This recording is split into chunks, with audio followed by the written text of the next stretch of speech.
Bonjour à toutes et à tous. Je vais dans cette seconde vidéo sur la loi de 1905. Je vais donc aborder précisément le processus et les débats qui ont rendu son adoption possible. Puis j'évoquerai quelques-unes des difficultés dans sa mise en place, toujours avec le même souci de bien montrer la complexité de ce processus. Donc, la dernière fois, nous avions vu, conséquence de l'affaire Dreyfus, comment le gouvernement de Pierre-Marie Waldeck-Rousseau avait entrepris de mener une politique de défense républicaine, au prix d'ailleurs de tensions très fortes, dont le symbole est la polémique sur la participation d'Alexandre Millerand dans un gouvernement où le général Gallifet est ministre de la guerre. Donc, reportez-vous à ce que j'en ai dit la dernière fois. Et j'avais montré combien ce gouvernement de défense républicaine, de bloc des gauches, ouvrait la voie par une législation, notamment la loi sur les associations. Et de fait, les élections de 1902 vont renforcer très nettement le camp républicain en se jouant sur la question pour ou contre le fait d'appliquer la loi de 1901 avec une vigueur accrue, ce qui a pour enjeu réel la question des congrégations, puisque ces congrégations religieuses, comme je vous l'ai montré, sont directement concernées par cette nouvelle législation sur les associations. Et donc, à l'issue des élections de 1902, c'est un républicain radical, membre du Parti radical, laïque, Émile Combes, qui va, en tant que président du Conseil, être à la manœuvre, et sur un plan très, très simple, puisqu'il prône, je cite, une politique énergique, c'est le mot important, énergique, de laïcité. Et donc, c'est à lui qu'il revient de juger de l'opportunité des demandes d'autorisation en bloc qui concernent les congrégations, puisque les congrégations deviennent des associations soumises à cette loi de 1901. Et la politique énergique, pour reprendre les termes d'Émile Combes, est une politique qui en fait se traduit très simplement. Dès juillet 1902, interdiction des établissements scolaires non autorisés appartenant à des congrégations pourtant autorisées. Chaque établissement scolaire donc est fermé, avec donc évidemment des incidents. Hein. Ensuite, tant en juillet 1903 pour les congrégations féminines qu'en mars 1904 pour les congrégations masculines, toutes les demandes d'autorisation sont rejetées. Ce qui entraîne d'ailleurs un débat au sein des Républicains, puisque son prédécesseur, Pierre-Marie Waldeck-Rousseau, va à la Chambre des députés accuser Émile Combes de transformer la loi des associations en loi d'exclusion, alors qu'il ne s'agissait, dans son esprit, que d'une loi de contrôle nécessaire à la République. Dans la pratique, les religieuses sont expulsées de France, y compris quand ils refusent d'obtempérer par l'emploi de la force publique. Donc, c'est dans ce climat-là que Émile Combes, qui pourtant n'avait pas envisagé au départ un projet de séparation des églises et de l'État, pensant donc cette politique énergique d'application par l'arsenal législatif sur la loi des associations suffisait, Émile Combes va accepter le 11 mars 1904 que la Chambre des députés ne décide de la création d'une commission chargée d'examiner un projet de loi plus précis. Et la palette est large chez les Républicains. Quelqu'un comme Georges Clemenceau, par exemple, réclame purement et simplement la suppression des congrégations. Donc, vous voyez bien que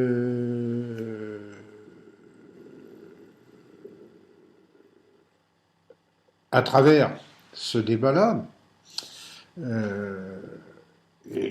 qui porte essentiellement sur les congrégations enseignantes, donc l'école, l'enseignement comme champ de cette laïcisation complète,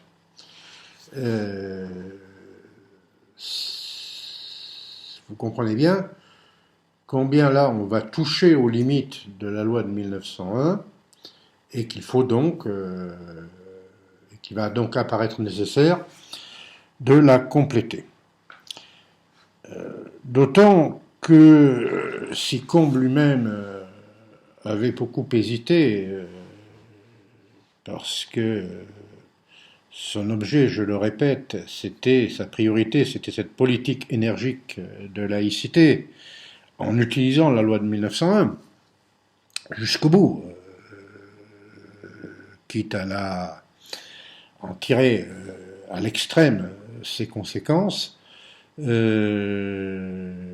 n'avait pas prévu de s'engager dans un débat aussi vaste, mais puisque cela revenait à mettre en cause le texte qui régissait les relations entre l'Église et l'État, à savoir le Concordat de 1801. Néanmoins, la situation évoluant, cette séparation, penser cette séparation, va apparaître comme une nécessité incontestable. D'abord, parce que par rapport à ces tiraillements entre républicains que je viens d'évoquer, à ces débats, les républicains eux-mêmes estiment qu'il faut tirer les choses au clair. Et en juin 1903, la majorité de la Chambre des députés estime qu'il est désormais nécessaire de réfléchir à cette séparation et constitue une commission parlementaire dont Aristide Briand sera le rapporteur, le président sera Ferdinand de Buisson, pour étudier cela. Et d'autre part, parce que les hommes ont aussi leur importance, le pape Léon XIII, qui avait fait montre d'un certain sens politique du compromis, décède. Et il est remplacé par un pape beaucoup plus intransigeant, Pie X,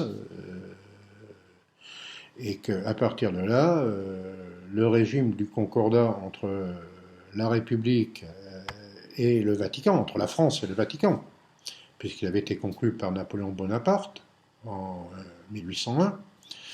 Le Concordat va apparaître comme désormais totalement inopérant.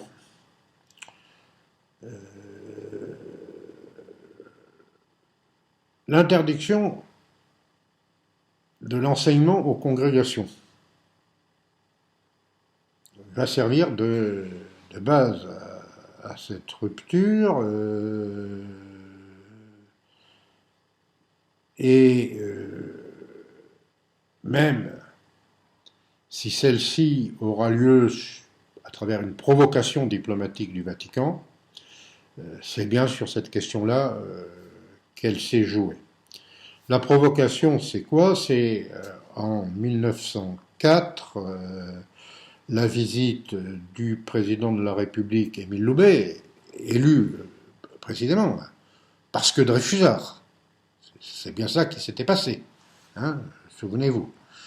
Le président Émile Loubet se rend en visite officielle à Rome, chez le roi Victor Emmanuel III, dont le grand-père avait quand même, en annexant Rome lors de l'unité italienne, sérieusement gêné aux entournures le Vatican. Et donc, la diplomatie vaticane va envoyer des lettres de protestation, de dénonciation anti-française à tous les États européens. Si vous voyez par moment une forme de concordance des temps dans mes propos par rapport à la situation actuelle, comme on dit dans le cinéma, c'est voulu. Donc, cet acte anti-français, ces actes diplomatiques anti-français, sont choisis par le gouvernement français pour rompre les relations diplomatiques. Dès mai 1904, la visite du président Loubet a donc servi, je dirais, de prétexte. Tellement il était clair que la situation était devenue conflictuelle. Et dès lors qu'il n'y a plus de concordat, alors la question de la séparation se pose d'elle-même. Comment régit-on les relations entre les églises, mais en fait l'église catholique, et la République, en l'absence du texte fondateur qui était le Concordat. Et donc, Émile Combes, qui jusque-là y était opposé, va s'y rallier. Sauf que Émile Combes va être contraint de démissionner parce que dans ce climat, l'un des corps très importants, l'armée, est traversé tout d'un coup par une affaire très, très sensible. Le ministre de la guerre, le général André, républicain, dur, acharné, fiche, c'est le scandale des fiches, donc il fiche les opinions religieuses des officiers. Et pour ceux qui apparaissent trop liés ouvertement au milieu religieux et au milieu catholique,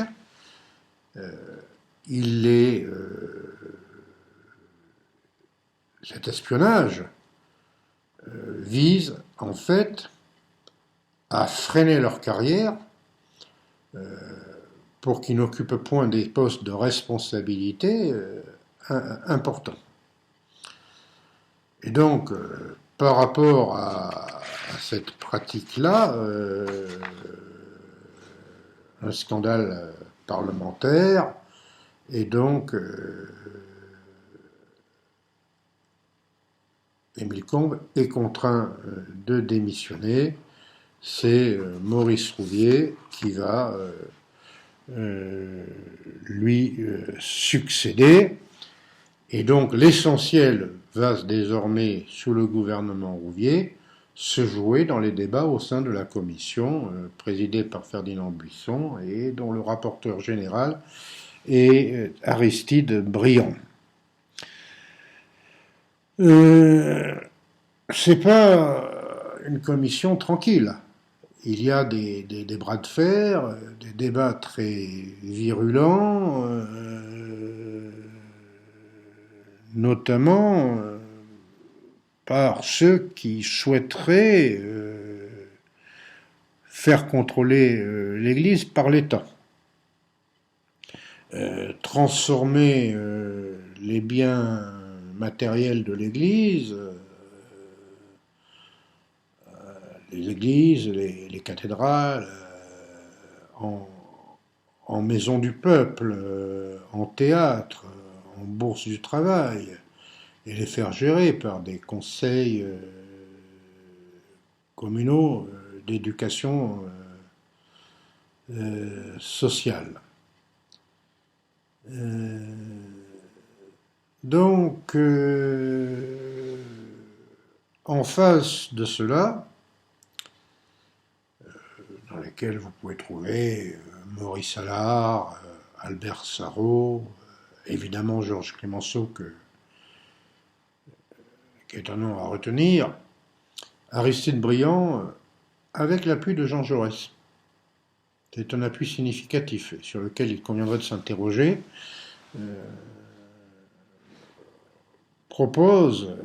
Prône une politique qui serait fondée sur une loi de conciliation pour éviter l'affrontement. Et donc, c'est plus cette option de séparation loyale et complète des églises et de l'État, prônée par Aristide Briand avec le soutien de Jean Jaurès, qui va constituer la colonne vertébrale de la loi de 1905. D'autant que Briand et Jaurès vont recevoir un appui de certains milieux de la droite catholique, qui comprennent de toute façon qu'on n'y échappera pas, qu'ils n'y échapperont pas, et qu'il convient donc de rendre acceptable cette séparation par les catholiques.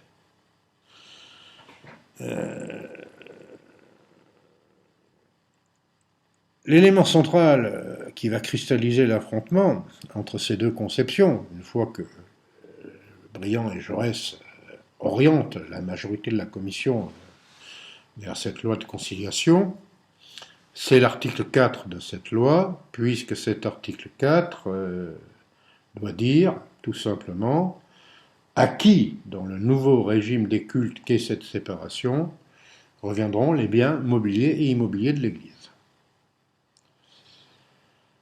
Pour les catholiques, puisque ces biens n'appartiendront plus à l'Église en tant que telle et que la France ne reconnaît plus l'autorité du Vatican sur l'Église, c'est bien ça la rupture des relations diplomatiques dont je vous ai parlé, est-ce qu'on ne crée pas des schismes en séparant de fait l'Église catholique en France de la papauté, alors que les républicains, eux, refusent que par la possession matérielle de ces biens, appartenant à l'Église, donc au Vatican, le Vatican, la papauté, ne garde le choix des associations cultuelles, puisque, bien évidemment, ce serait un biais pour contourner la loi de 1901 sur les associations. Et donc, Aristide Briand, Jean Jaurès vont imposer le compromis en disant que, alors que le premier projet de rédaction prévoyait que les biens ecclésiastiques seraient dévolus à des associations de fidèles, sans préciser plus avant, donc là de 1901 jusqu'au bout, Briand et Jean Jaurès proposent que les associations cultuelles se conforment aux règles d'organisation, je cite, aux règles d'organisation générale du culte dont elles se proposent d'assurer l'exercice. Et c'est cette motion de synthèse, finalement, qui va l'emporter. Et c'est donc sur ce compromis que vont se prononcer les deux chambres du Parlement. Le 3 juillet 1905, la Chambre des députés. Le 6 décembre 1905, le Sénat adopte cette loi qui est promulguée au journal officiel le 9 décembre pour entrer en application dès le 1er janvier 1906. Alors, que dit cette loi? Un mot avant d'analyser le contenu de la loi. Si j'ai insisté sur ces débats, c'est pas pour vous enquiquiner, c'est parce que il résulte de l'existence même de ces débats qu'il s'agit d'une loi de conciliation.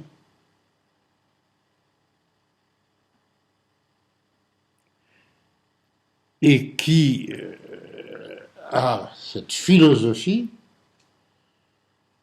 que la religion ne doit pas intervenir dans les affaires publiques.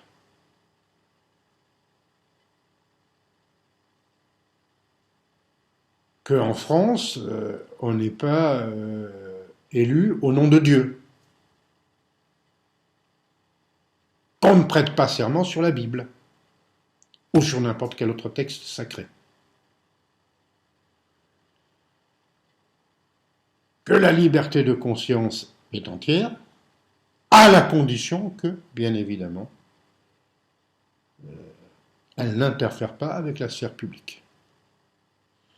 Et c'est bien ainsi qu'il convient d'analyser le contenu de la loi de 1905, puisque dans son article 1er fondamental, il est dit, je cite, « La République assure la liberté de conscience, elle assure le libre exercice des cultes. » Si ça c'est liberticide, c'est qu'on n'a rien compris. Et article 2e, enfin article 2e, parce qu'il y en a plein d'autres, notamment le fameux article 4 sur lequel je vais revenir, et dont la mise en pratique va cristalliser des affrontements très durs. L'article 2e, la République ne reconnaît, ne salarie, ni ne subventionne aucun culte. Ces deux articles veulent dire quoi? Le premier, c'est qu'il n'y a pas de marge, assure et garantie. C'est la devise républicaine. La liberté de conscience. Chacun a le droit de croire ou de ne pas croire. Et la liberté de culte pour ceux qui peuvent croire. Que voulez-vous de plus? Rien.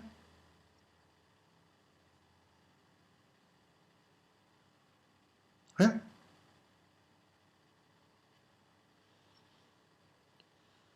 Et par l'article 2, l'État, les départements, les communes affirment leur neutralité à l'égard des citoyens en les traitant tous de manière égale, en refusant d'accorder des avantages spécifiques en raison de pratiques cultuelles. Il faut vraiment avoir l'esprit un peu tordu pour dire que c'est liberticide.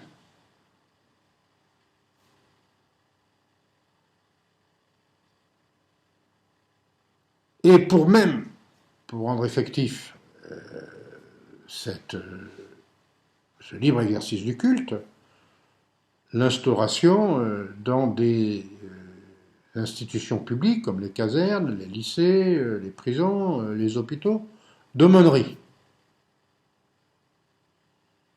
pour permettre à ceux qui sont dans l'école, à l'armée, qui sont malades, qui sont prisonniers, de pouvoir bénéficier, s'ils le désirent, de la pratique de leur culte. Voilà. Je reviens maintenant sur l'article 4, parce que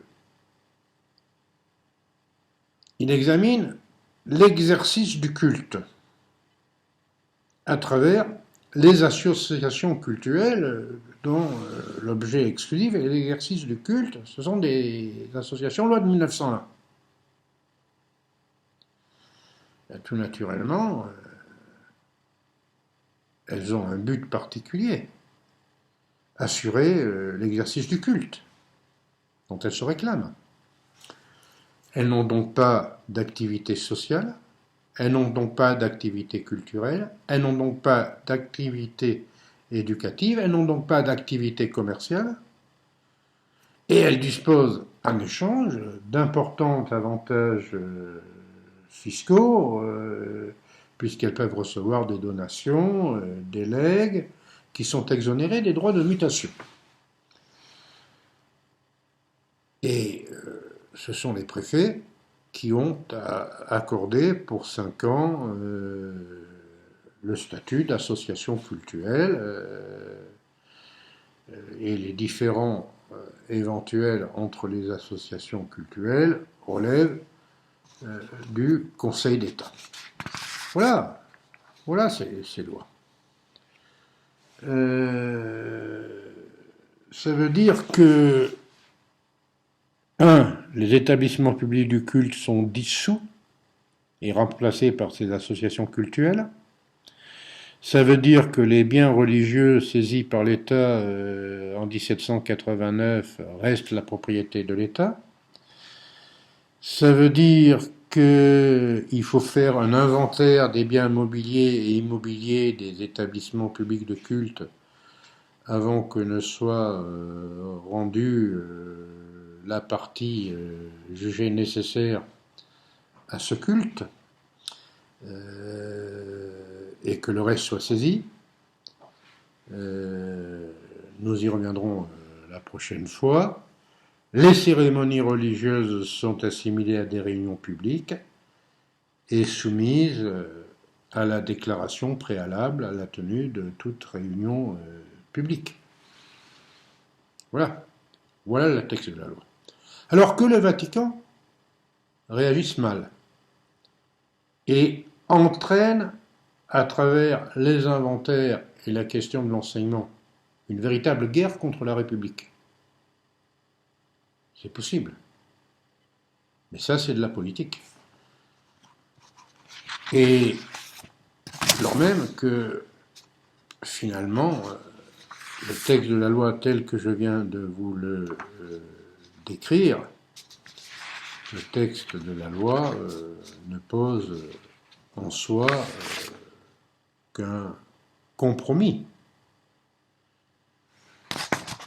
La prochaine fois, je reviendrai sur, dans la pratique, la question des inventaires et la mise en pratique de cette loi, mais dont, je répète, il faut être quelque peu tordu